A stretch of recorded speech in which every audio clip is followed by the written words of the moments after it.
لا الہ الا اللہ محمد رسول اللہ۔ ترجمہ ہے، اے اللہ میں تیری پناہ مانگتا ہوں اس بات سے کہ میں کسی شے کو جان بوجھ کر تیرا شریک بناؤں، اور بخشش مانگتا ہوں تجھ سے اس شرک کی جسے میں نہیں جانتا، اور میں نے اس سے یعنی ہر طرح سے کفر و شرک سے توبہ کی،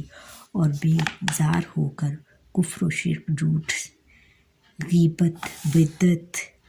اور چغلی سے، اور بے حیائی کے کاموں سے، اور بہتان باندھنے سے، اور تمام گناہوں سے، میں اسلام لایا، اور میں کہتا ہوں کہ اللہ کے سوا کوئی عبادت کے لائق نہیں۔ حضرت محمد خاتم النبیین صلی اللہ علیہ وسلم اللہ تعالیٰ کے رسول ہیں۔ اس میں انہوں نے بتایا ہے بچوں کہ جیسے ایک مسلمان یا ایک کلمہ گو یہ گواہی دیتا ہے کہ اے اللہ تعالیٰ میں تیری پناہ مانگتا ہوں، میں تجھ سے معافی مانگتا ہوں،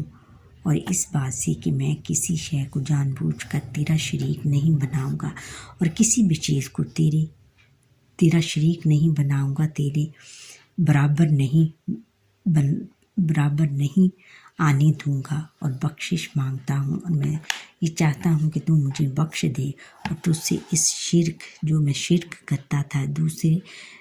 بتوں کی پوجا کرتا تھا یا دوسرے دیوی دیوتاؤں کی پوجا کرتا تھا، جسے میں نہیں جانتا تھا، اور اس سے پہلے میں یہ نہیں جانتا تھا کہ یہ شرک ہے، اور میں نے اس سے یعنی ہر طرح کے کفر و شرک سے توبہ کی، اور میں نے ہر طرح کے کفر یعنی جو میں گناہ کرتا تھا اور جو شرک کرتا تھا اس سے میں نے توبہ کی، بیزار ہوا کفر سے، اور میں بیزار ہو گیا ہوں، بہت زیادہ بیزار ہو گیا ہوں، بہت زیادہ میں اس سے اکتا گیا ہوں، کفر سے، شرک سے، جھوٹ۔ کفر کس کو کہتے ہیں کہ میں جو کافر تھا، یعنی ہر طرح کی میرے میں برائی تھی، شرک کرتا تھا، آپ کے ساتھ اللہ تعالیٰ کے ساتھ دوسرے دیوی دیوتاؤں کو شریک کرتا تھا، ان کی پوجا کرتا تھا اللہ تعالیٰ کے علاوہ،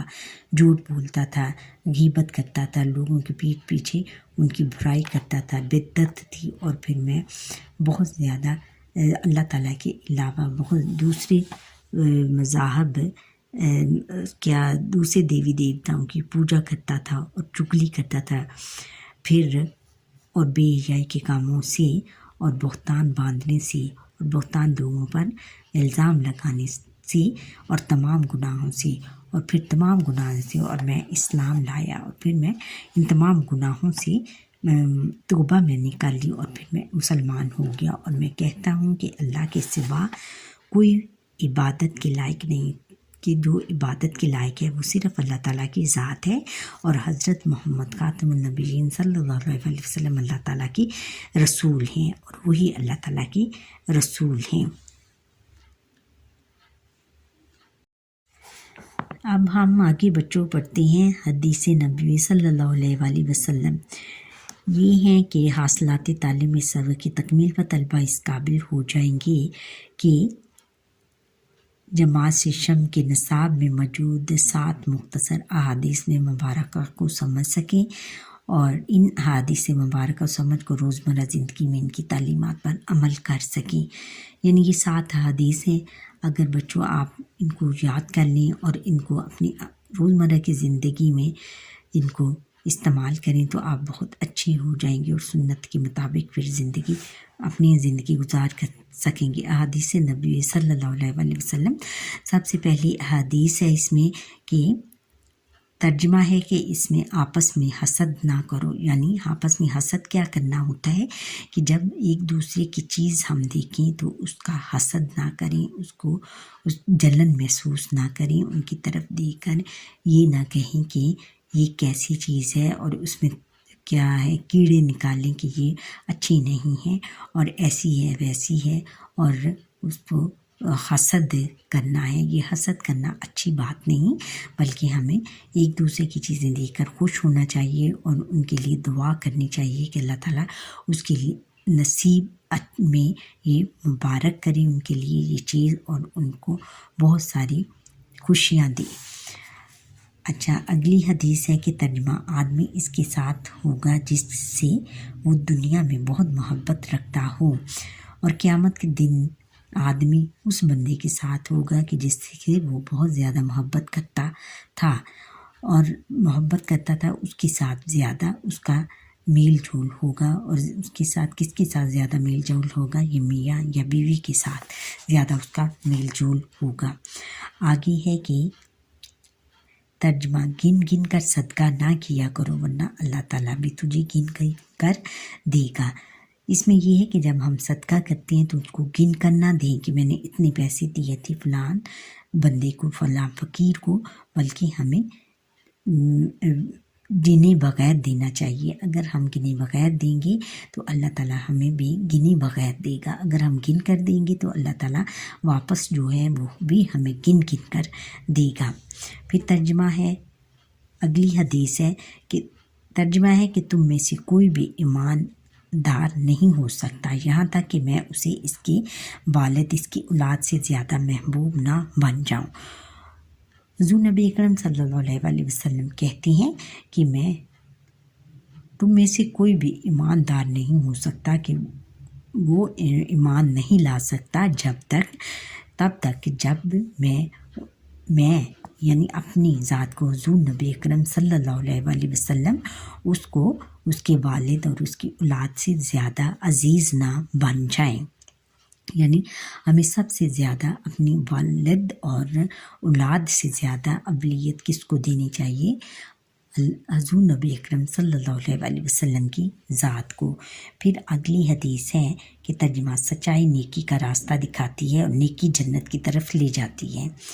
اس میں سچ بولنے کی طرف اشارہ ہے کہ ہمیں سچ بولنا چاہیے، اور سچائی اگر ہم سچ بولیں گے تو سچ جو ہے وہ نیکی ہے، اور نیکی جو ہے جو بھی ہم کوئی نیکی کریں گے وہ ہمیں جنت میں لے کر جائے گی، اس کا راستہ کیا ہے؟ جنت ہے۔ ہمیں اس لیے ہمیشہ سچ بولنا چاہیے اور سچائی کے راستے کو اختیار کرنا چاہیے، جھوٹ کبھی نہیں بولنا چاہیے۔ پھر آگے ہے کہ ترجمہ ہے 5 نمازوں کی مثال اس لبالب جاری نہر کی طرح ہے جو تم میں سے کسی شخص کے دروازے پر ہو، وہ اس سے روزانہ کیا کرتا ہو؟ 5 مرتبہ نہاتا ہو۔ اس میں نماز کو اہمیت دی گئی ہے کہ بچوں جب ہم نماز پڑھتے ہیں تو 5 وقت غسل کرتے ہیں، وضو کرتے ہیں، اور ہمارے جسم پر جتنی بھی میل کچیل ہے وہ دھل جائے گی اور ہمارا جسم پاک صاف ہو جائے گا۔ اور اس حدیث میں حضور نبی اکرم صلی اللہ علیہ وسلم نے ایک نہر کی مثال دی ہے کہ ایک لبالب بھری ہوئی نہر جو کہ اوپر تک بھری ہو، اور اس میں ایک بندہ جو کہ اس کے گھر کے پاس سے وہ گزرتی ہو، وہ اس میں 5 وقت نہاتا ہو تو اس کے جسم پر کوئی میل باقی نہیں رہتی۔ اور اسی طرح ہماری نمازوں کا بھی ہے کہ اگر ہم 5 وقت نماز پڑھیں گے تو ہم ہر برائی سے پاک ہو جائیں گے اور دھل کر بالکل پاک و صاف ہو جائیں گے، اور ہمارے جسم پر ایک بھی برائی باقی نہیں رہے گی، بشرطے کہ ہماری نیت صاف ہو۔ اچھا، ترجمہ ایک شخص نے پوچھا، اللہ کے رسول، لوگوں میں سے میری طرف سے حسن معاشرت کا سب سے زیادہ حقدار کون ہے؟ آپ خاتم النبیین صلی اللہ علیہ وسلم نے فرمایا، تمہاری ماں، پھر تمہاری ماں، پھر تمہاری ماں، پھر تمہارا باپ، پھر جو تمہارا زیادہ قریبی رشتہ دار ہو، پھر جو اس کے بعد تمہارا زیادہ قریبی ہو۔ یعنی اس میں ایک شخص حضور نبی، اس حدیث میں بتایا گیا ہے کہ حضور نبی کریم صلی اللہ علیہ وسلم کے پاس ایک شخص آیا اور اس نے پوچھا کہ اے خاتم النبیین صلی اللہ علیہ وسلم کہ مجھ پر سب سے زیادہ حسن اخلاق کہ حسن معاشرت کہ جس کے ساتھ میں اچھا سلوک کر سکتا ہوں اس کا حق میرے ساتھ سب سے زیادہ کس کا ہے؟ تو آپ صلی اللہ علیہ وآلہ وسلم نے فرمایا کہ تمہاری ماں.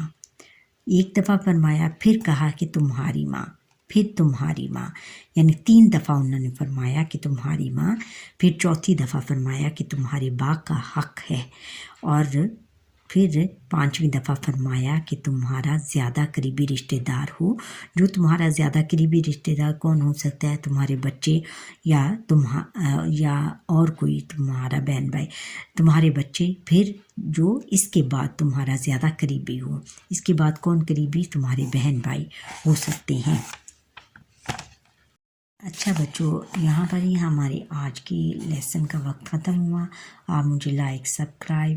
کریں، بیل آئیکن پر کلک کریں اور